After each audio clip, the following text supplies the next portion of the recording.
안녕하세요. 시원이와 함께하는 성경 공부에 오신 것을 환영합니다. 이번 시간에는 마태복음 23강 일부를 나눠보도록 하겠습니다. 이번 시간에 나눠볼 내용은 총 두 가지인데, 첫 번째 내용은 결혼잔치의 비유이고, 두 번째는 세금에 대한 질문과 대답의 내용입니다. 먼저 결혼잔치의 비유의 내용부터 살펴보자면, 왕은 신하들을 통해서 사람들에게 초대장을 보냈지만 사람들은 초대를 거절했습니다. 그래서 사람들이 살던 그 성은 불태워지게 되고 다른 사람들이 초청을 받습니다.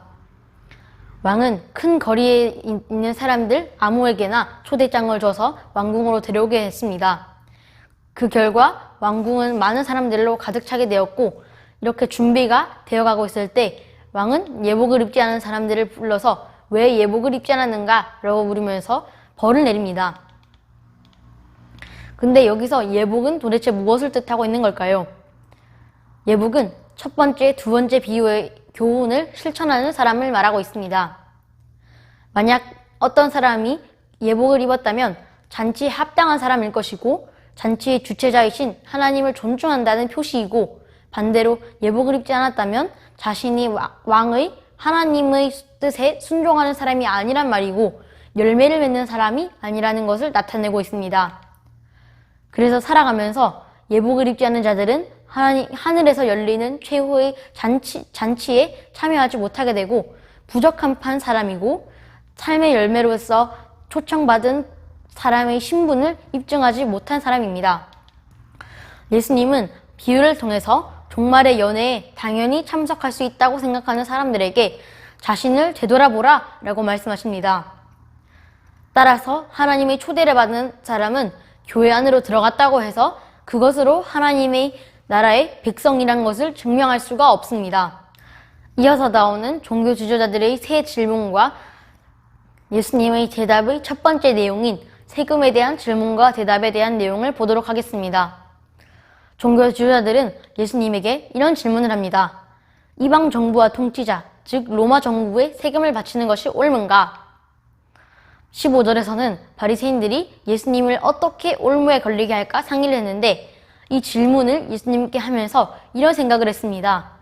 만약 예수님이 합법적이지 않다라고 말하면 바리새인들은 백성들을 선동한 죄를 물을 생각이었을 것이고, 또 예수님이 합법적이지 않다라고 말하면 그들은 백성들의 예수님은 메시아야 라는 생각을 무너뜨리고, 예수는 로마에 굴복한 자야, 예수님 배신자야 라고 할 것입니다.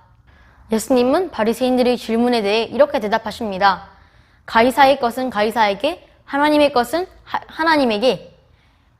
이 말씀은 예수님이 동전을 예로 들어서 말씀하시는데, 예수님이 동전을 예로 든 것은 그만한 이유가 있었습니다.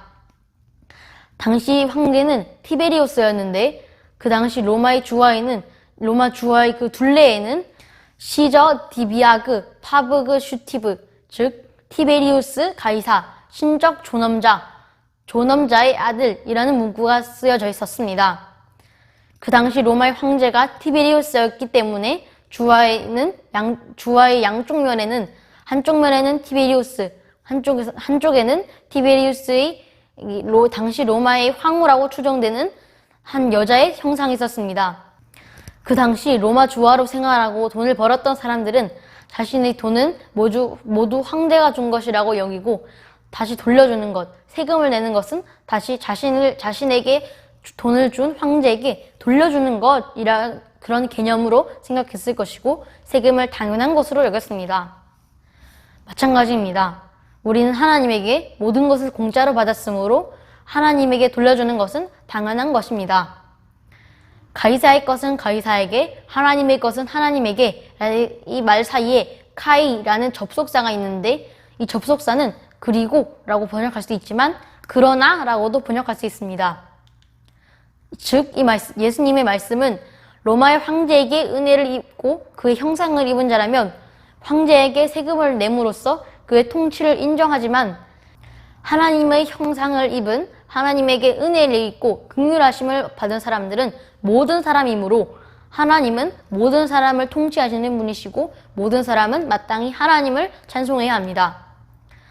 이런 생각으로 우리가 본문을 본다면 황제도 하나님을 찬양해야 하고 하나님의 통치를 인정해야 합니다.